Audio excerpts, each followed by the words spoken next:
This class is about improving your mobile photography.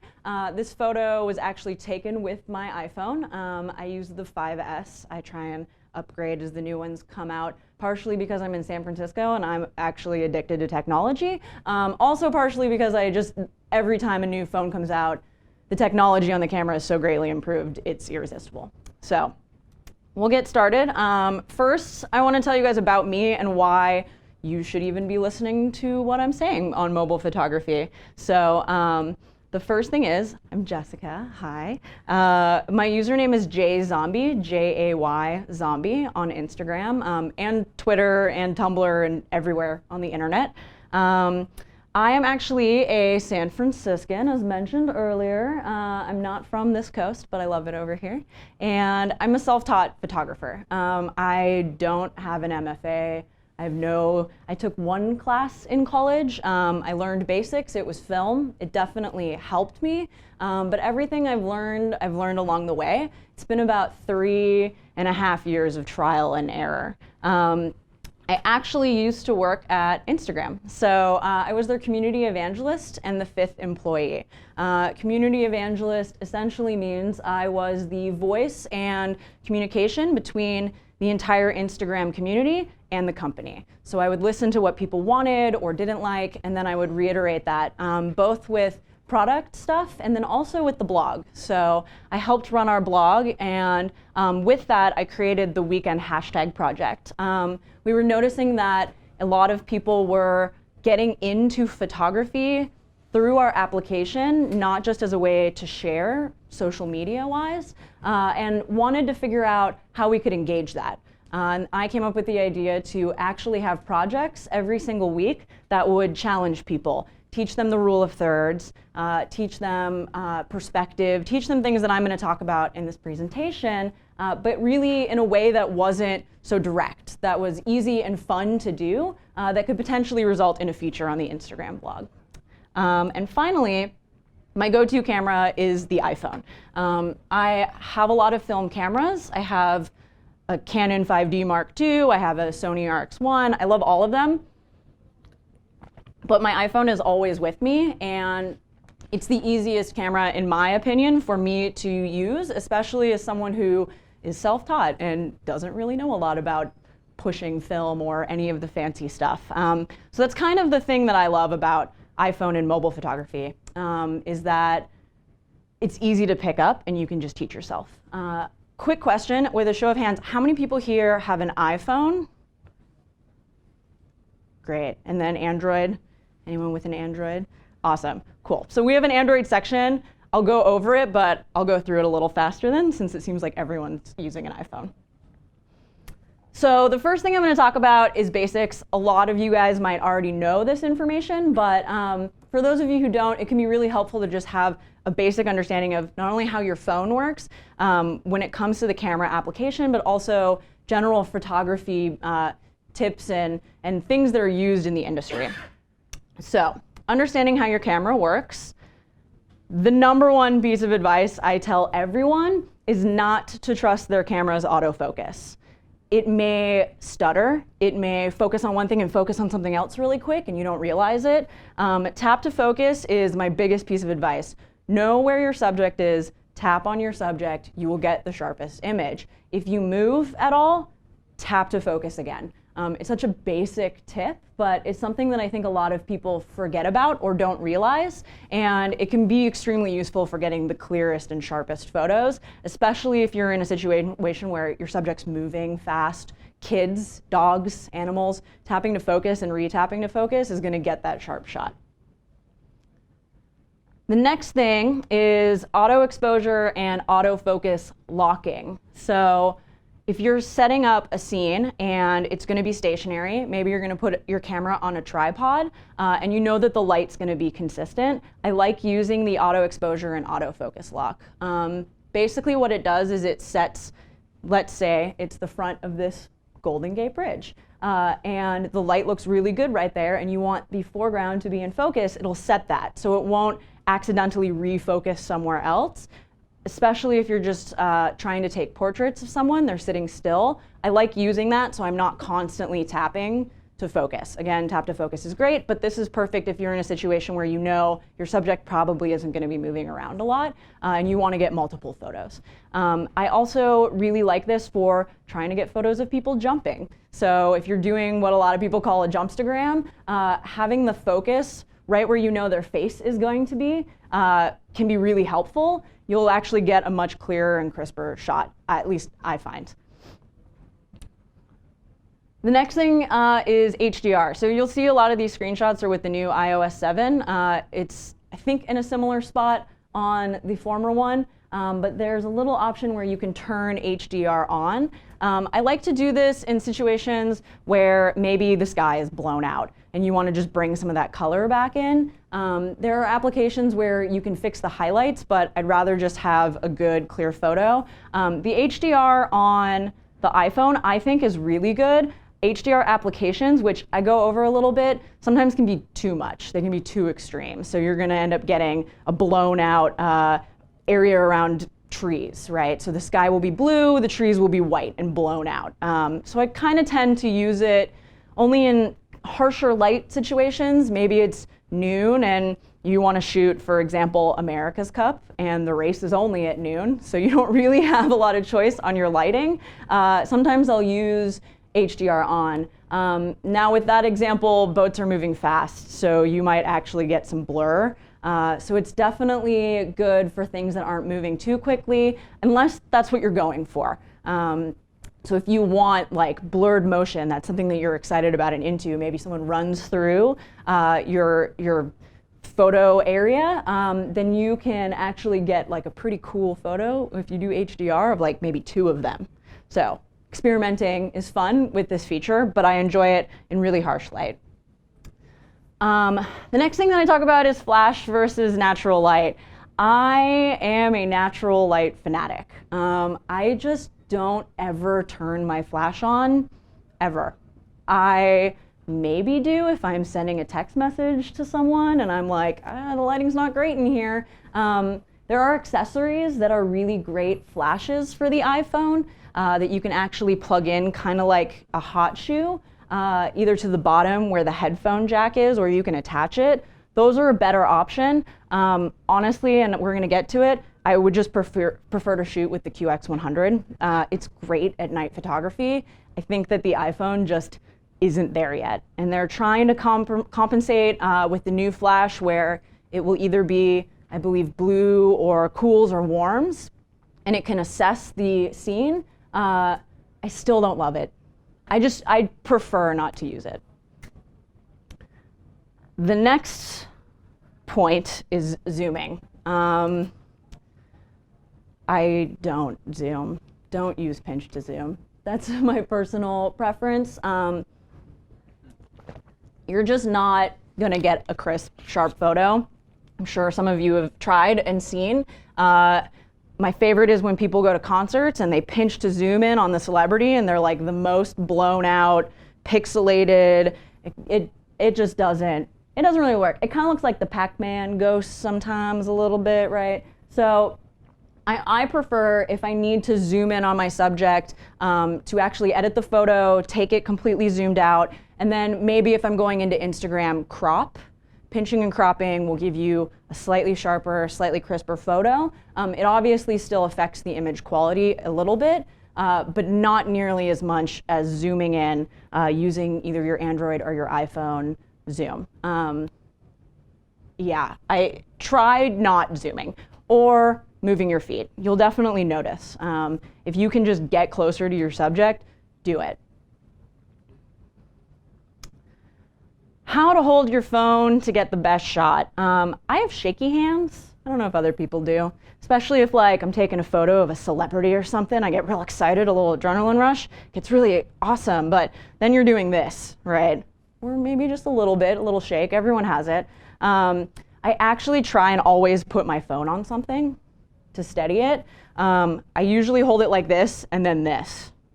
Do 2 hands, bring your hands in.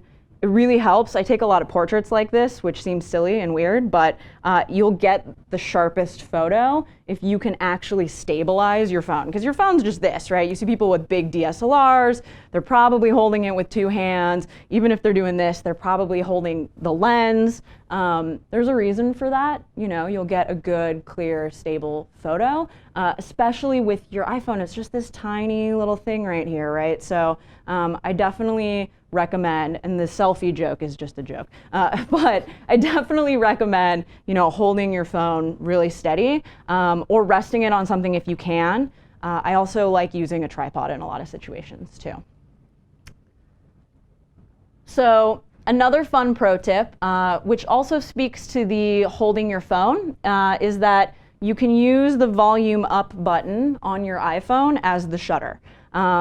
I actually tend to take blurrier photos when I'm pushing down. I find I move my hand. But in some situations, if you can't actually touch the touch screen for whatever reason, that can be really helpful. Alternatively, the volume up button on your headphones is also a shutter remote. I actually have used that to take self-portraits before, set it up on a tripod, have the shutter remote down here, and then press the volume up button and it'll take photos. It's also really great if you're trying to use, say, a slow shutter application. Maybe you want to get blur in water, and so you're using an app that's going to keep the camera open in order to get that blur. You don't want to touch your screen. The second you do that, it's going to move it, it's going to adjust it. So if you use this, hit the shutter app, like it'll just go. You don't even have to touch it. So I love using that. Only in certain situations. The other thing is, if you put your headphones in and you hold it taut, a little tight, it can serve as a kind of a stable, which is cool. So you can use your phone as a shutter, but have it stable as well. My next pro tip is always take multiple photos while refocusing in order to get the best and sharpest photo. So if I'm taking a portrait of someone, it's easy to just take one photo of that person and move on and think it's good, but maybe you'll go back later and zoom in to review it and realize their eyes aren't sharp, or I focused on their shoulder and now their face isn't in focus. Or if you do the autofocus, you know, it could be the whole background that's in focus and not them. I always take multiple photos.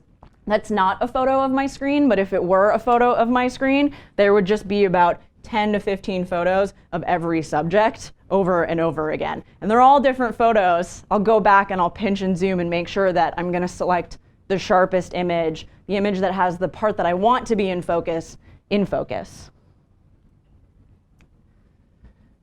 Clean your lens. I think it's something I see a lot. People have these pretty, like they're nice and fuzzy and blown out and they look so, if that's what you're going for, awesome. But for the most part, you probably just forgot to clean your lens. I have a glasses case. It's got a little glasses cleaner. I use that a lot. Wiping down with your t-shirt, I wouldn't recommend it. If you can get a little carrying case with a real cloth, that's awesome. But a quick wipe down in with your t-shirt in a really desperate situation is fine as well. I think people forget to do that. You can get marks, you can have you know, lint from your pocket on it. It's so quick and easy, and it'll give you, again, the sharpest and clearest photo if you can make sure you're continually cleaning your lens, just like you would treat any other camera. So now I'm going to review composition and using the grid. And this may be stuff that a lot of you know, but hopefully some will get something out of this. So the first thing is the rule of thirds. This is a photo I took on my iPhone in Iceland. I made sure that the subject, which was the church, was in between one of the grids. So the grid essentially breaks it up into all these sections, and you look at these guys or these guys, and you want your subject to either be in the middle, or let's say it's just a horizon, you would want it to intersect like the water over here, for example, maybe to be here. The reason why actually is it's just more aesthetically pleasing to the eye, which photography is usually about things that are aesthetically pleasing. If this were placed right smack dab in the center, you might not find it as appealing. It could work, but it's definitely a better composed photo if it's intersecting one of those lines. When I take portraits, I always try and get one of those lines going through, ignoring this intersection, but at least going through their eyes. So I'll put the person right in the center, but I'll make sure that their eyes are right either on this line or on this line. You'll notice that Instagram added the grid. So when you go into Instagram, you can turn on this rule of thirds. And you can either place your subject in between one of these lines, or you can, if it's a portrait, put their eyes right on one of these lines. I really like using it as a guide. I don't think it's cheating, personally. A lot of cameras come with it. Eventually you'll get good and you may not need the lines, but I still use them and I like them. They just make your photos look better. So perspective is something that we played with in the weekend hashtag project a lot. And it's really fun to try and experiment with different perspectives. So finding a tunnel and having it just focus right in. Roads are great. They usually just end up drawing people into the photo. And so that's something that I really enjoy. You can put your phone up against a wall. You'll get that kind of blown out, fun bokeh look with depth of field, but you'll also add some perspective. It's visually appealing and it just draws people's eyes. Let's say you find an overpass, right? It's going to be going off into the distance. So those kinds of things. I also like playing with perspective. Rule of thirds is fun, but I like putting giant building skyscrapers down at the bottom.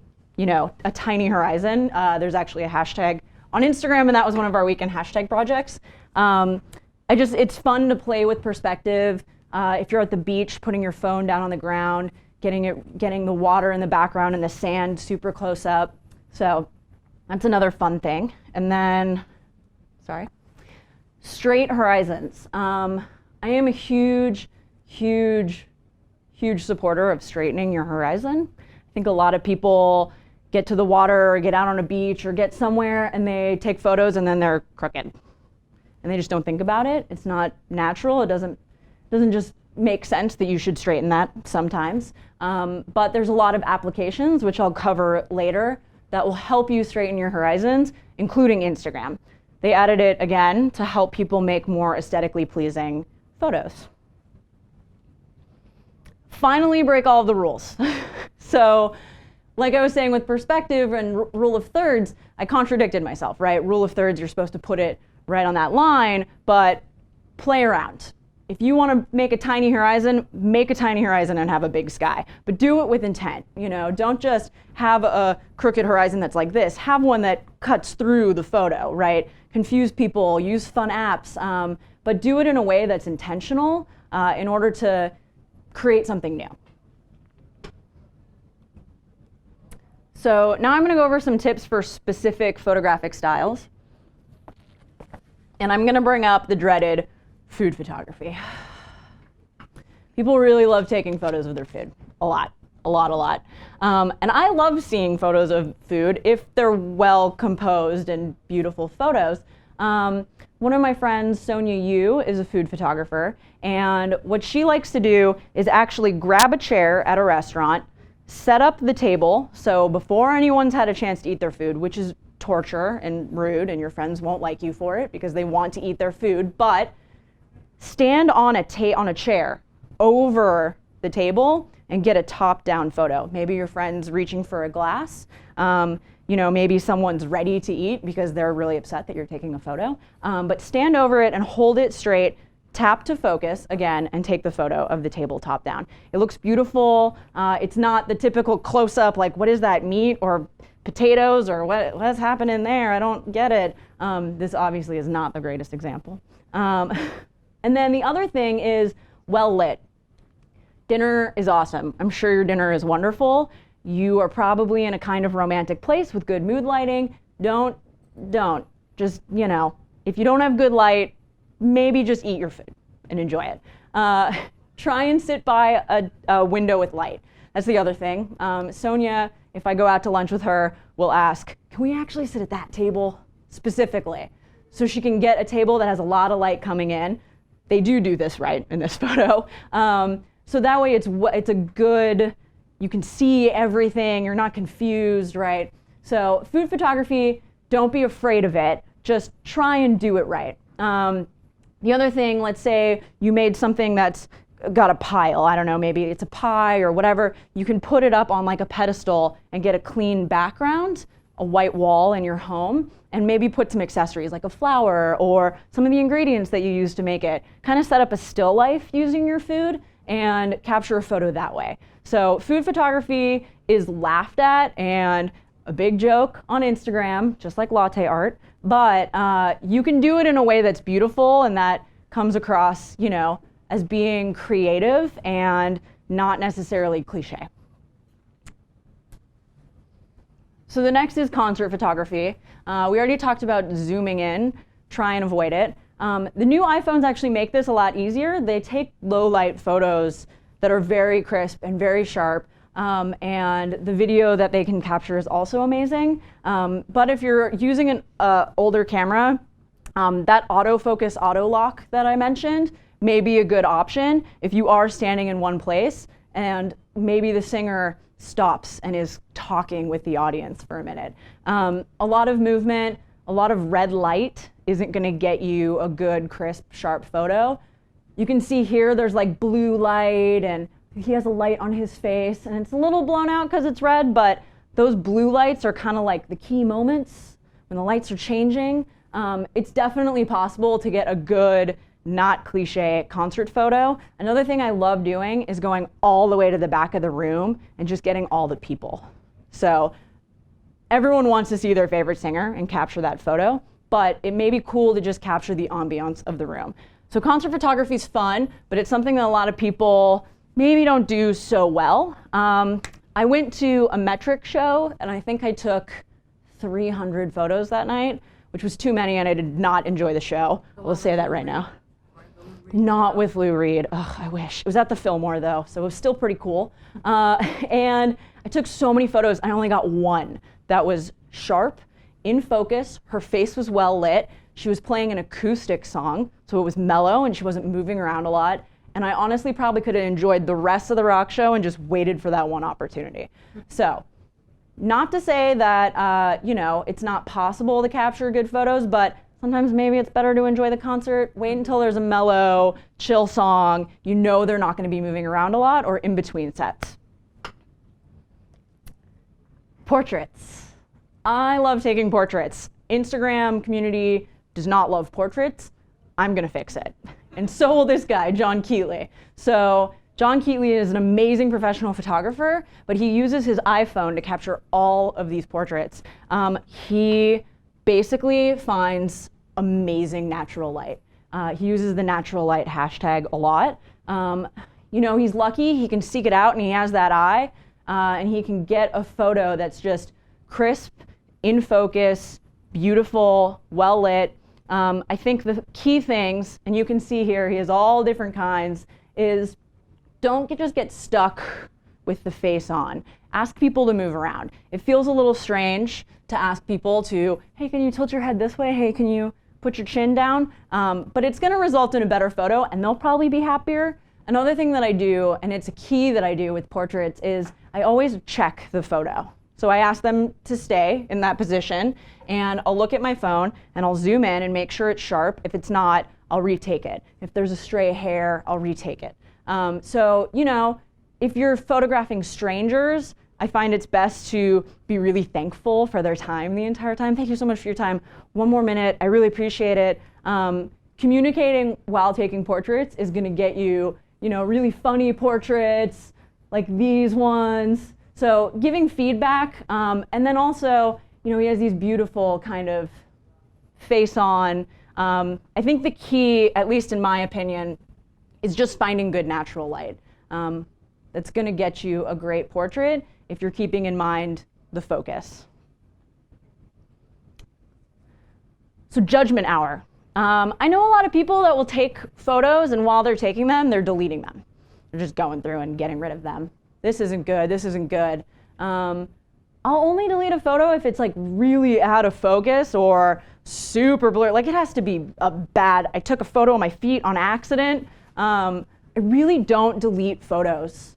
I I wait, I sit on a lot of photos. I like just won't post them for 2 or 3 days. But I always wait until I'm in a low light. I won't take a portrait and then go out in the day, because you can't really see anything even if your phone's brightness is all the way up. I try and wait till I'm in low light. Then the other thing is, again, pinching and zooming in on your subject when you're reviewing the photo, not when you're taking the photo, and making sure that it has the sharpest focus. A pro tip that I do when I bring that photo into maybe an editing app, I'll flip it upside down. So I've taken about 10 of the same photos. It's really hard to tell which one's the sharp one. I know it's 6 in and 4 down or some crazy number. Not going to remember it if I'm bringing it into an editing app. I'll just flip it upside down, because you can always put it right side up once you're back in your editing app. So that's a fun way to kind of flag. Really hope Apple comes up with flagging though. So never delete. So this is the part I'm going to go a little slower on. If you guys want time to write down the applications or snap a photo of this. But I'm going to go over the applications that I like using the best and that I recommend to people. So these ones are specifically for the iPhone. And the two that I use the most frequently are Visual Supply Co. or Visco Cam. And Snapseed, and that's for basic editing. I'll use both of them, maybe just Visual Supply Co. Cam.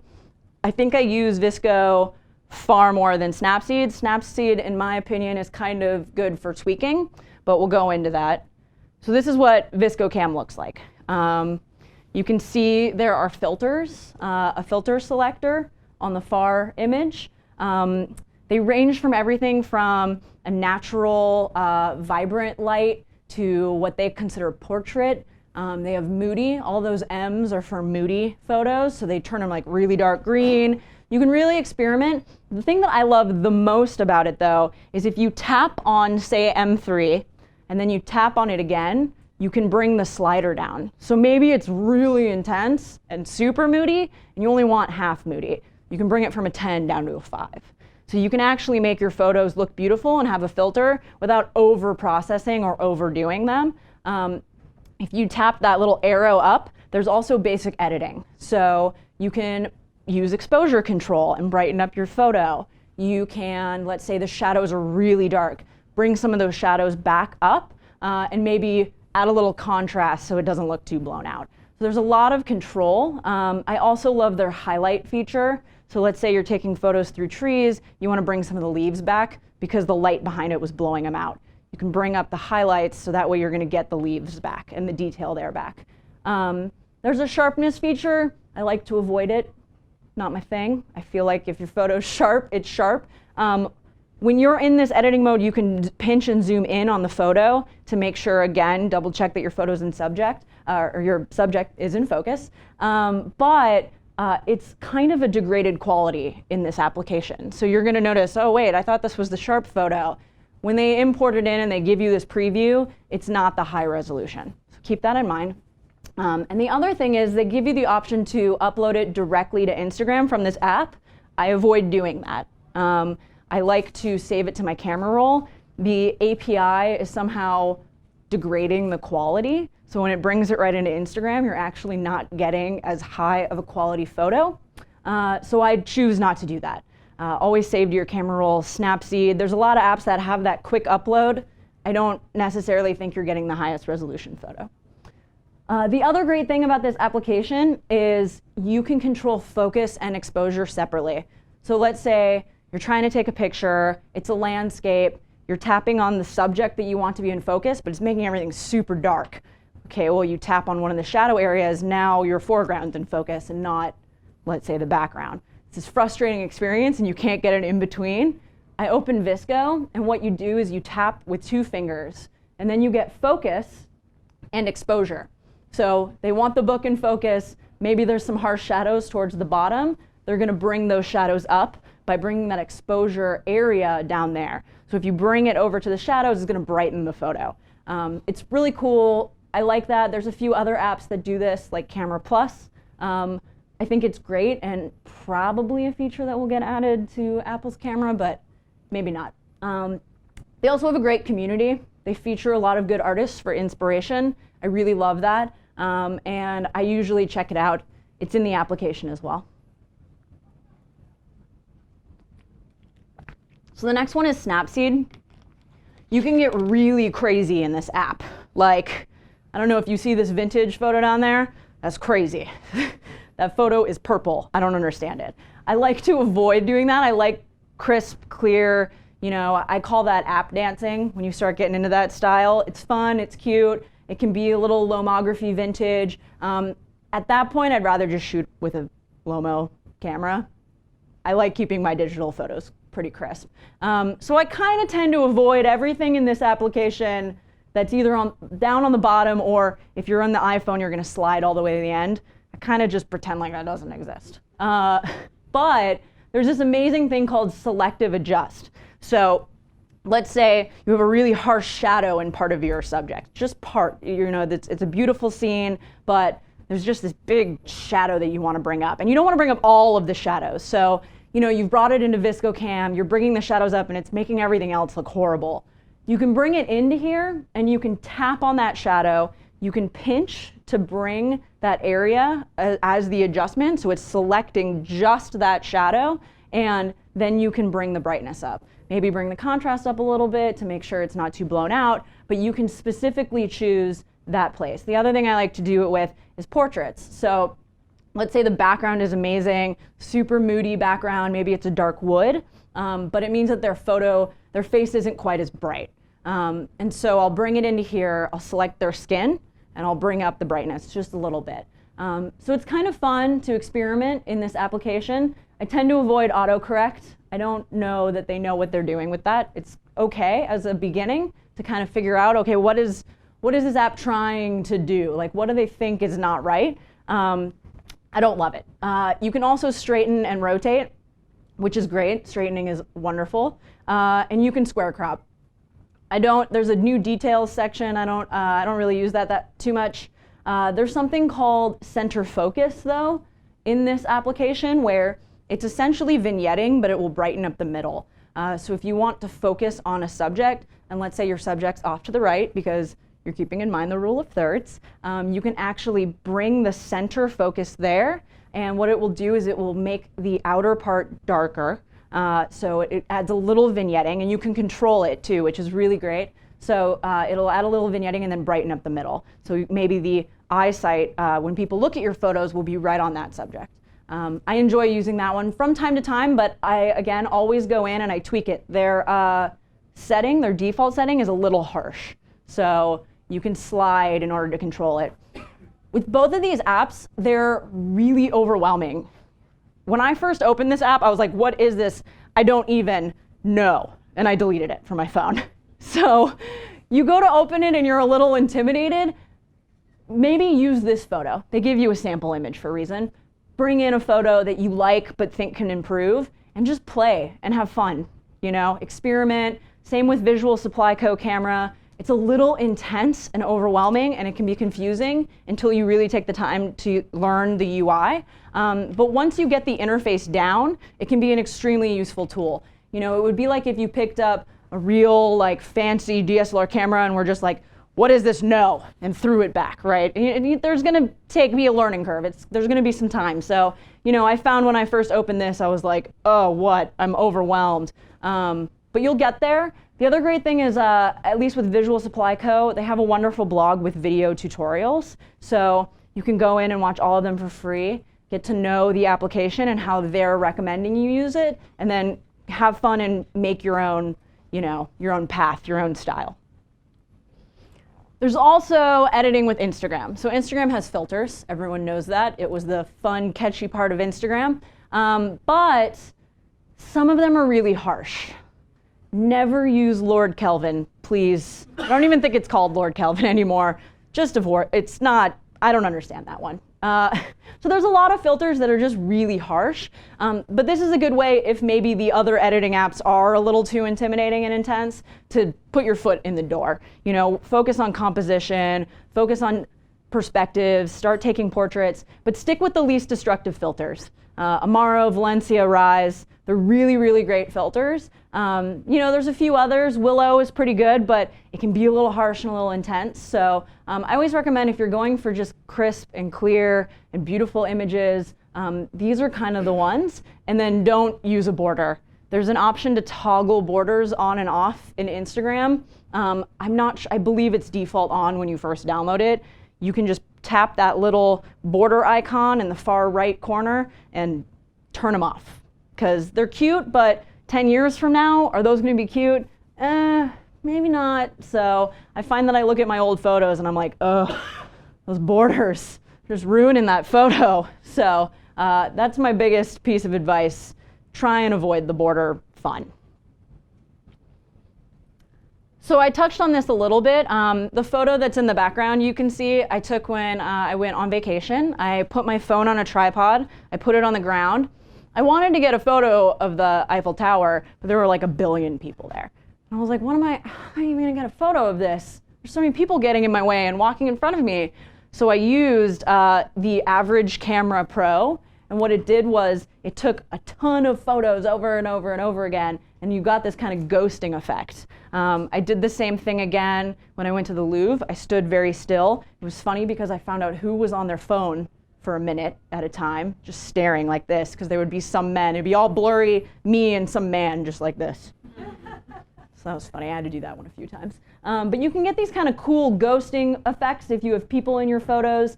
Alternatively, you know, you picture this with the people. If it's water, you're going to get like a white effect where the water's breaking. It looks really pretty. Slow shutter cam is wonderful if you want, say, light trails. So let's say you go over to the freeway and you want to it's the sun setting, you want to capture it, but you know, you want to do something special. So use slow shutter cam, put your phone on a tripod and set it up. You can set it for like 15 seconds, or you know, it's got a bunch of controls in it, and just let it take photos. And it'll just let this light in and it'll make this beautiful light trail. Gorilla Cam I actually use for video, because you can take a ton of photos and kind of create a time lapse. I actually did that on a train trip recently that I took. I just set up one of my old phones at a window. I set it for an hour and then I just let it do its thing. So that was really fun. Straightening apps, like I mentioned before, I think Straightener is my favorite one.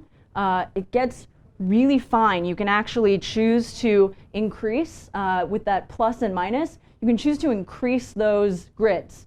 So let's say you know what line you want straight. You can bring that grid down until it's right on that line, and then you can straighten it. You also have the ability to straighten by a point of a degree. You can just tap that. Instead of the slider, I find that with a slider, I can't remove my finger without it going haywire, right? This application kind of takes all that effort away. Straighten Image is also another great app. I think Straightener is like 99 cents. Totally worth it if you want to really get straight either lines or horizons. I love that application. You can also straighten with Instagram. They actually recently released this, and I think it's an amazing feature. I find it messes with my crop sometimes. Obviously, it has to zoom in on the photo in order to straighten. So I end up going back and forth a lot. Oh no, it moved it from my rule of thirds, but it's great. So you can memorize this number like, okay, -7 is going to do it. The other cool thing is if you bring this photo in, for example, it actually automatically straightens it. So you'd have to have like a really crooked horizon line. You'll notice that if you bring one in that only needs like -1, it's not going to auto-detect where it needs to be straight. But if you bring something in like this, where it's real tilted, let's say you're on a boat, you can't really control for that with your eyes, it's okay to fix it later. This app will actually now do it automatically. It's pretty rad. I'm really into it. And it's good for a quick straightening. So again, Instagram's definitely giving you all of the tools in order to be a better photographer. It's just using them that is key. I'm also going to talk about tilt shift and depth of field. I avoid tilt shift. I think it's cute, but I'm not great at it, and I don't really get how to do it. But the tilt shift app is really fun. if you get a great perspective photo, for example, this picture behind, it can look like all the people are super tiny. You know, if you go up to the top of the Empire State Building and you get the whole city, you can make it look like it's a toy set just by adding this strip of focus and everything else blurred out. The other thing I like it for, the Live Depth of Field Pro, it's less of an issue with the new iPhone. The new iPhone has great depth of field. It'll place your subject very clear and crisp in front of you, and everything behind it will be out of focus. But let's say maybe everything's kind of flat, you can maybe add that effect. Instagram also has tilt shift and depth of field built into it. You can see this tilt shift example that we actually pulled from the Instagram blog. It's a fun effect, and it's cute to play with. I don't love doing it all the time unless that's going to be your thing and your shtick that you're going to stick with. There's a lot of people that do that, and it's really great. You can follow a lot of inspiring people on Instagram that do this, and they do it well. And I would say to get that, get those people in your feeds, get their photos in your feeds, and try and play with this and copy that. But for the most part, it can be a little destructive if you don't use it right. And I actually don't recommend using depth of field, using Instagram's blur as a depth of field creator. You don't really get a lot of control. It's a circle or a line. Using that other app that I mentioned, the Live Depth of Field Pro, it allows you to paint what you want blurry and then control how blurry you want it to be. So you can give a really subtle blur to a background that maybe, you know, is a little too sharp in your photo. And then I'm just going to talk about fun miscellaneous applications. I brought up the GorillaPod app, but there's also a time-lapse application just called time-lapse. Again, you can see here you can set how long you want it to run for. So in this example, they want to take a time-lapse video of the sun setting. So it's fun, and it creates this little like moving photo animation at the end, and will automatically save. There's also Image Blender. I love this application, and I love this photo. This is an example of really experimenting, breaking all the rules, right? It's crazy, and it doesn't really make sense, and it's not quite app dancing because it's still really beautiful. This is by Moneal, M-O-N-E-A-L. He's amazing, really popular Instagrammer, one of my best friends. He took couples, and he created this hashtag coupled, where he had them take portraits, either facing different directions or, you know, you can flip the photo. And he took a portrait of them individually and then overlaid them and brought down so he brought this down, and then that was what was in focus and what was a little bit less opaque. And it made for these really cool photos. So the other thing I like doing with this is, let's say you set up a photo maybe in front of a garage or a wall, and so you're taking portraits of someone, you can like kind of layer two portraits over them. So maybe they're standing and looking serious, and there's another photo of them bending down laughing. It could be a really fun kind of experiment to have them bending laughing as the have it like a little opaque, right? So it's kind of like a ghost them. You can kind of experiment with these. They're really fun. You can also get really crazy.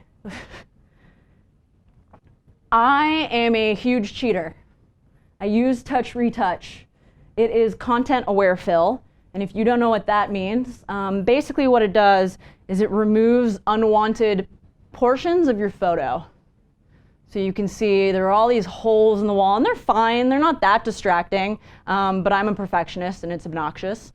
And so I removed all of those holes in the wall and just gave it a little cleaner. I feel like it focuses a little more on this adorable dog. So again, all these holes. I think they were trying to put succulents in there, and they just got crazy, and someone told them to take them all down. So now there's all these holes in the concrete.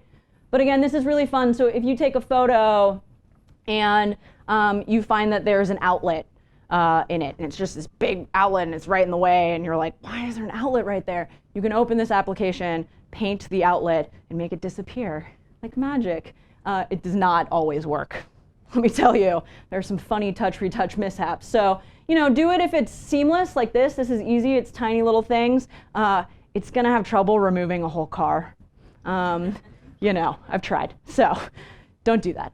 But yeah, so touch retouch is pretty fun, just to kind of clean up photos and clean stuff up. Maybe someone's hair, there's a flyaway, you might be able to get that in touch retouch. It's kind of like you're getting into Photoshop stuff here, so you're getting advanced and crazy. Good for you if you use that. And then adding text and artwork to your photos with Over. You know, I don't always recommend doing this, but sometimes it can be really cute, and this is a super good application. They give you a ton of amazing fonts, and they also have these adorable illustrations that you can add over your photos. They can be cute and fun and kitschy. If that's going to be your shtick, stick with it and do it, and that's awesome, and this is an amazing application to do it with. I wouldn't recommend doing it all the time, though, unless that's your thing. It's also really great if you want to host an Instameet, or you want to plan a meetup, or you want to tell people to go somewhere. You can use this app, take one of your photos, bring it in. You can move the font around, change the color. It's really fun. I've used this application before, and it is amazing. It actually, you stand there, or you put your phone on a tripod, and you set it, and it will detect when there's lightning, and it will take a photo at the right moment. It's crazy. I mean, you're kind of setting it, and you're not really taking a photo. I don't know, let's be honest. But it's pretty fun to like put it out somewhere. Maybe don't stand by it. I'm gonna throw that out there. It's a lightning storm. Be safe. Don't be out there with an umbrella and the phone. It's just, you know, be smart. But it's pretty fun. Maybe you can set it up at a window. How about that? And you can capture lightning, which is really, really fun. And then there's horse lover camera. It's just a joke. Don't use this. So we'll skip past this one. I'm not sure if there's anyone in here that has an Android phone, unless someone wants to grab a photo. There's similar applications in the Android store, though. Photoshop, Photo Editor by Aviary is a great one. They have touch retouch. Camera Zoom FX is like super advanced. You can get in there and like actually manually change aperture and exposure. There's not a lot of amazing applications on Android, but a lot of the big ones that have done very successfully, like touch retouch on the Apple platform, have moved over to this platform. So now I'm going to go over accessories. I've mentioned a tripod a lot. I love tripods. I'm a huge fan. I have all these. I have this guy. It's a different version of that one. You know, you just can buy this amazing little clip, basically, and put it right on your tripod and put your phone right in there. It's pretty easy. You can take some pretty fun experimental photos like I had mentioned earlier. I usually bring it everywhere with me. This one, the eye stabilizer, is super tiny, so you could fit it in your pocket if you needed to. And then obviously even tinier is the tilt pod. You just clip your phone right in it and just set it somewhere with your keys maybe, but be careful. Their sample photo was like people on a big mountain, and he precariously put his phone and his keys, and you can't drive, and then you lost your phone too. What are you doing? So, but it's fun as like a little accessory to just have with you if you can maybe set it down on a table or somewhere, and then stabilize your phone instead of just perching it. I am a huge underwater housing fan. I love taking photos underwater. It's extremely dangerous. Your phone is very expensive. Be careful. Really buying an underwater camera is probably a smarter idea, but if you really want to do it, in my opinion, the best one is the Incipio Atlas. It's bulkier, but you're probably going to be taking it on and off anyways, just for underwater photos, or if you go snorkeling. Life-proof nude is pretty great. The Incipio comes with a warranty. You already pay for it. They'll replace everything if it doesn't work after you've tested. So you got to test it to make sure it works and then put your phone in it. But if you've done all of that, they'll fund your phone. They have a warranty. It's awesome. Life-proof, you can buy one additionally, but a lot of people don't. So if you do buy a life-proof case, the cool thing about the Nude is that your touchscreen is completely free. So your screen, you can still play with it. There's no glass. There's nothing in between it. What it does is it has a gasket right around the edges where water would get in. And so apparently your glass screen is, you know, fine and it works. So you're not really compromising the touch screen. Again, I get scared and worried every time I use one of these. They're a little more advanced, but you can capture some really fun photos. I've taken portraits underwater before. Yeah, these are all really cool, fun things to experiment with. And then there's a wireless shutter remote, which I actually brought with me. If afterwards you guys want to just check it out, you can just set it up using Bluetooth and take photos of yourself or other things. I took this photo of me and my friends at an ice cave, which was amazing and great. But really also selfies are pretty cool with this. What's the brand name of the? Oh, sorry. Belkin. The brand name is Belkin. Yeah. I am a case fan. I drop my phone a lot. People knock my phone out of my hand. Your phone is expensive. I like telling people, maybe get a case. It's going to protect your phone a little bit. I know that seems like totally no-brainer. A lot of people don't do it. The second you smash your camera, you don't have a camera anymore. So, you know, I have a case on my phone. It's called Caseagram. It's got a bunch of my Instagram photos on it. That's cute. But really, just a plain, simple case, you know, protect your camera. I have a friend who would argue against this. This is my personal belief. So there's that. And then lenses. There's an Olloclip 4-in-1 lens system. It's my favorite and my go-to. PhotoJojo has iPhone and Android lens series. They clip on, basically you apply a magnetic ring to where your camera is on your iPhone, and then they'll clip on there. And you can put them on your keychain. And they're fun. I found myself scratching them a lot. I would lose the little case, I would lose everything. And then the sticky stuff it leaves behind gets kind of gross sometimes, but they're really good lenses. This is kind of the easiest one though, the Olloclip. They also make a different one that's not 4-in-1, but is telephoto, and then will also allow you to have like an ND filter. So if it's harsh light, you can correct for a little bit of that. They're great, they're a little expensive, but if you're looking to experiment with macro photography, this is amazing, and I love this little lens. So now we're going to get into the advanced accessory. Sony's QX10 and QX100. I'm more familiar with the 100, so I'm going to talk about that camera right now.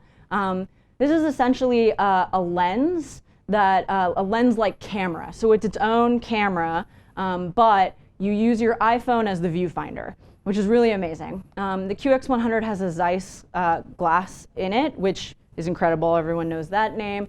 But you can get these really, really, really amazing photos because you have manual focus, so you can tap and actually focus on your subject. You have manual aperture. So what that means is I can bring it down to like f1.8 and get this very blown out, beautiful kind of tree area. His arm's not perfectly in focus, but his eyes are sharp and in focus. And then shutter priority as well. So you can actually control exposure, bring it brighter, bring it a little darker. Definitely an advanced camera. It's essentially a real camera, but you'll end up getting really beautiful photos. Again, on this, I had it down at like 2.8, I think. So that lens, I know lens flare on the iPhone does not look like that. Lens flare on the iPhone kind of sucks, and you get that green dot of doom, is what I call it. I hate that green dot. I always retouch that green dot out. But you can get something beautiful like this photo.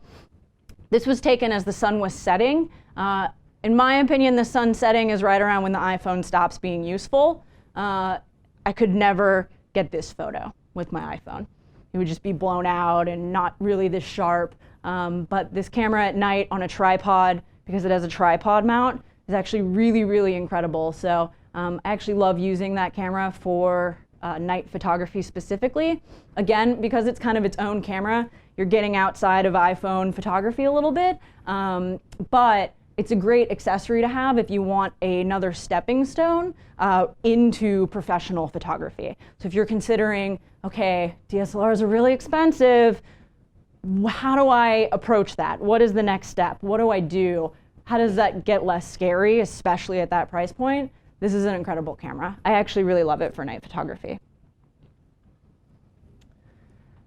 So direction and inspiration. Why even do any of this? What is the point?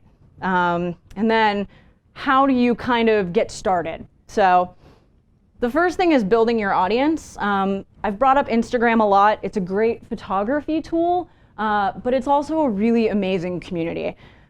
Again, I'm biased. I helped create the community and build it up, but I really think that it's an incredible place where you can get immediate feedback. You can post, and then you can have friends or people that you admire look at what you're doing right away. So building the audience is actually a pretty complicated thing to do once you get on Instagram. Obviously, starting with your friends is great. I have a wonderful hashtag symbol in the background. I know a lot of people who will just hashtag the crap out of their photos, which is fun and great. Keep them relevant. Participating in the Weekend Hashtag Project is a really amazing way to try and build your audience. And not just posting a photo, but actually going through the hashtag and commenting on other people's photos. Hey, this is a great entry. This is really cool. Liking is fun, but really commenting and engaging is going to help you build your audience and help you get more feedback as well. I find that once in a while I get a little lazy. I get tired. I don't really want to write comments on my phone all day long. I want to experience the real world a bit, and that's fine, taking breaks. But again, if you want to build people who are going to watch what you're going to create, you got to put a little time in, giving to what they're going to create as well. So commenting is such an easy way. I found so many incredible photographers and made so many connections and friends just because people have commented on my photos and genuinely meant it, given me great feedback. You don't always have to be like, this is the best photo in the world. You could say, hey, this is a really cool photo. Have you thought about doing this in some of your other pictures, right?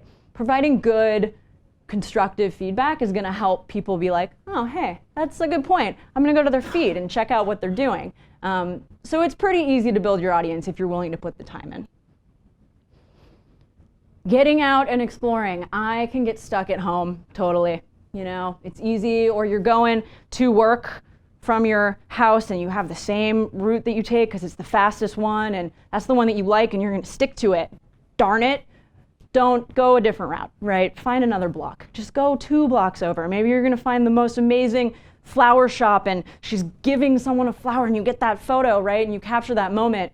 I think getting out and exploring is super hard for people to do when they get in their routines, especially people who are constantly going from A to B and A to B and back and forth.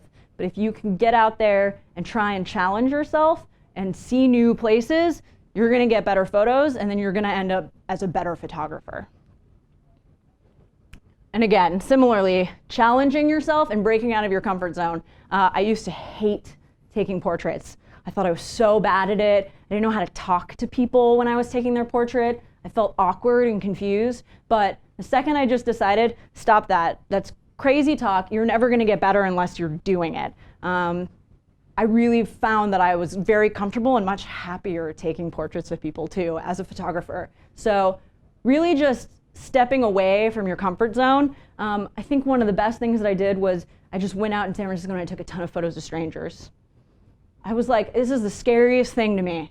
So scary. But if I can just go out on the street and be like, hey, can I take your portrait? And someone accepts that, of course I can take portraits of my friends when I go out, right? It just becomes easier if you break out of your comfort zone. Finding a theme is awesome. I do more of a documentary style. I just photograph my life. Whatever I see, wherever I'm going, I just take those pictures. But it's sometimes fun to find a theme. So for a while I was taking zombie car photos. It was any car that was classic, 70s, 60s, 50s, and I would take them head on. So it would always be the headlights. And I just kind of stuck with it for a while, and I kind of saw it out until I felt like I had done enough photos. Miss Underground is an Instagram account that I love.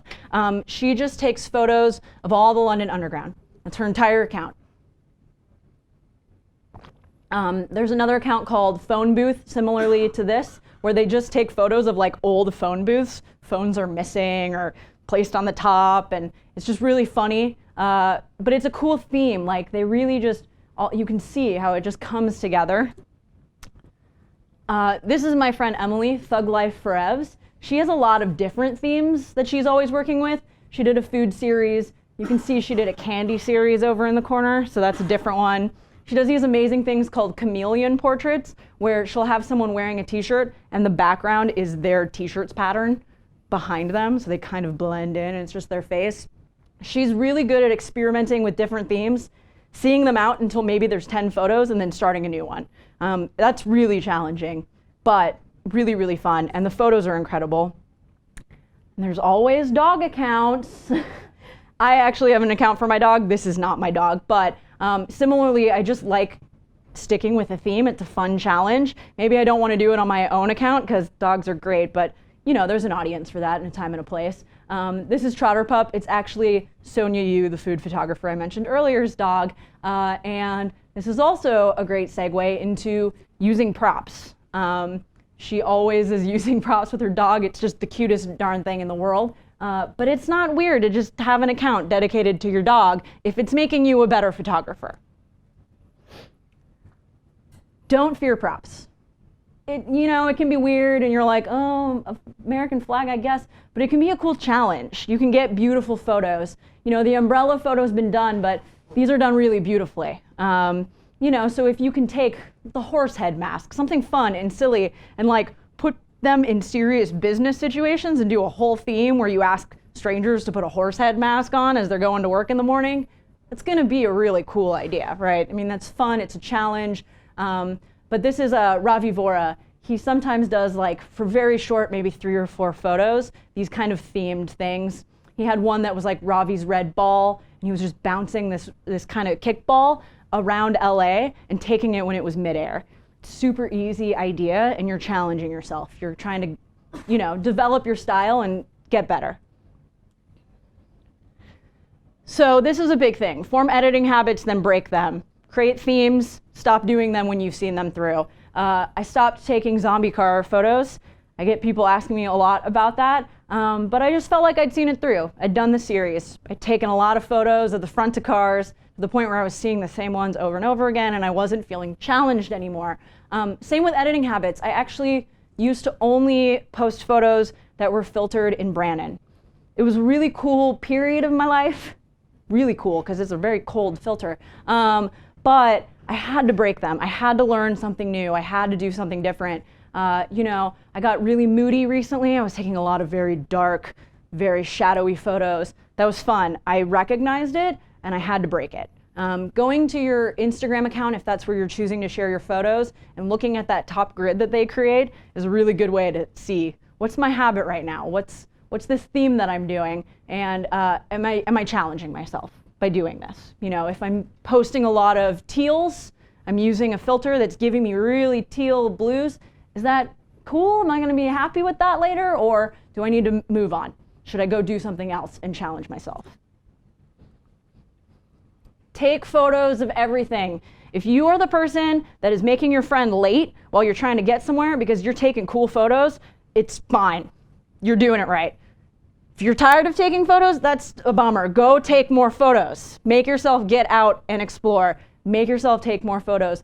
That is how you will get better. You cannot get better if you stop taking photos. It's my biggest thing and my biggest challenge personally is I just get bored and, oh, maybe I won't bring my camera out with me. I don't know. No, you know, take photos. Sometimes enjoy life, sure, yes, but if you want to get better at photography, this is important. You know, intentionally take those breaks, but you will get better if you keep taking photos of everything that you see.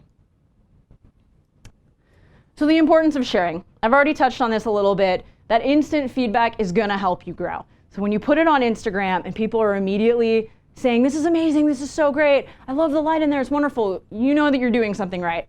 If you post it on Instagram and it's crickets, maybe you're not doing something right. You know, silence can be a good indicator sometimes. So, you know, I always know if I post a photo and it doesn't do successfully, I try and take a moment and pause and think, okay, why was that? Is it because Instagram just hates photos of people, or is it because I took a bad photo of a person?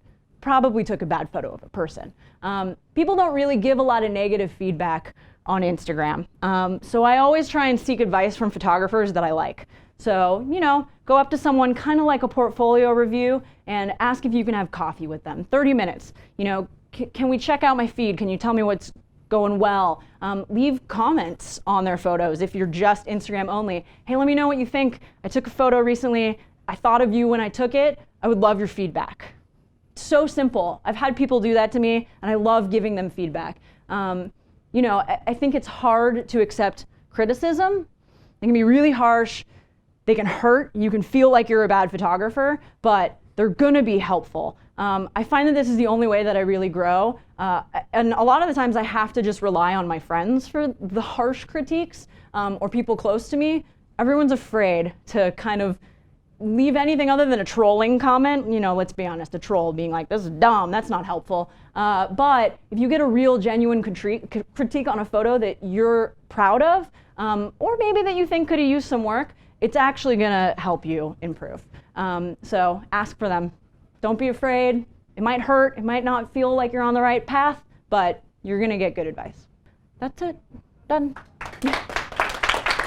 Whether you're a hobbyist or a professional, B&H has the answers to your questions. Experience a world of technology at our New York City Superstore. Connect with us online or give us a call. Our staff of experts is happy to help.